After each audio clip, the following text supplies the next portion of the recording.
મિત્રો નમસ્કાર, હું ડૉક્ટર મહેશભાઈ તળાવિયા આપનું હાર્દિક સ્વાગત કરું છું. હવે અત્યારે મિત્રો આપણે જોઈએ છીએ કે ઉનાળાની સિઝન પૂરી થઈ છે અને ચોમાસાની વિધિસર શરૂઆત થઈ ગઈ છે. તો ઉનાળાની અંદર જે અસહ્ય ગરમી પડી અને ત્યાર પછી જે ચોમાસું બેસે છે ત્યારે પહેલા વરસાદથી જ ધરતીનો બાફ એ બહાર નીકળે છે. મિત્રો, શરીરમાં પણ કંઈક એવું છે, કુદરતે એવું જ ગોઠવેલું છે કે શરીરની ગરમી ચોમાસાની અંદર એ બહાર નીકળે છે.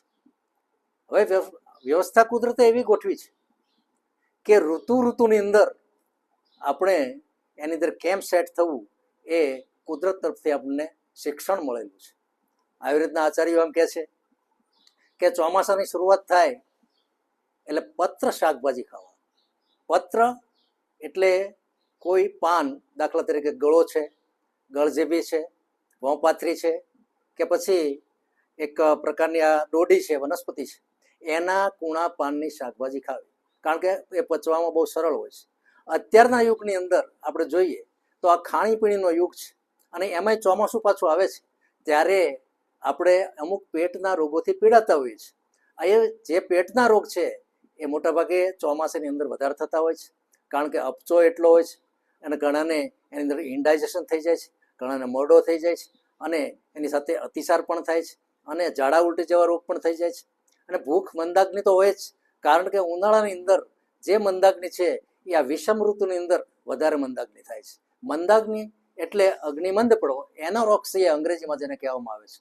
આ બધું થવાથી વ્યક્તિ વધારે છે એ પ્રમાણે નિર્બળ થાય છે. તો આના માટે શું લેવું એ ખાસ તો આચાર્યોએ પહેલેથી જ નક્કી કરેલું છે. ઘણા વર્ષો પૂર્વે, એટલે હજારો વર્ષ પહેલાં, કેટલી બધું સાયન્સ જ્યારે નહોતું ત્યારથી માંડી અને અત્યાર સુધી આ જે કાંઈ રોગ થાય છે એના પરત્વે કઈ જાતની ઔષધિ આપવી એ ખાસ નક્કી કરેલું છે. તો આમાં ઔષધિની અંદર મિત્રો આરોગ્યવર્ધિની છે અને લવણ ભાસ્કર છે, શંખવટી છે, મહાશંખવટી છે, કે પછી એક અવિપત્તિકર ચૂર્ણ છે, આ બધું જે છે, ચિત્રકાદી વટી છે, આ બધું છે યોગ્ય પ્રમાણની અંદર વૈદની સલાહ મુજબ આપણે દ્રવ્યો લેવા પડે. કારણ કે આ જે અત્યારની જે ચોમાસાની સિઝન છે એની અંદર અગ્નિમંદ પડેલો છે અને અગ્નિમંદ પડ્યો છે ત્યારે વિવિધ પ્રકારની તળેલી ચીજ વસ્તુઓ ન લેવાય, ભારે ખોરાક ન લેવાય અને ખાસ કરીને જો બની શકે તો રાત્રે એ ઉપવાસ જેવું કરવું, જમવું નહીં, સાંજનું જમવું તો પ્રવાહી જમવું. ખાસ તો આ સિઝનની અંદર કુદરતે દાડમ, લીંબુ, આદુ, સૂંઠ આવા જે ઔષધો આપ્યા છે, જે ફળ આપ્યા છે એનો વિશેષ ઉપયોગ કરવો, કારણ કે એ ભૂખ લગાડે છે, પાચન કરે છે અને વ્યક્તિને કાયદેસર એ સરસ મજાની આખી પ્રવૃત્તિ આખો દિવસ થતી રહે છે.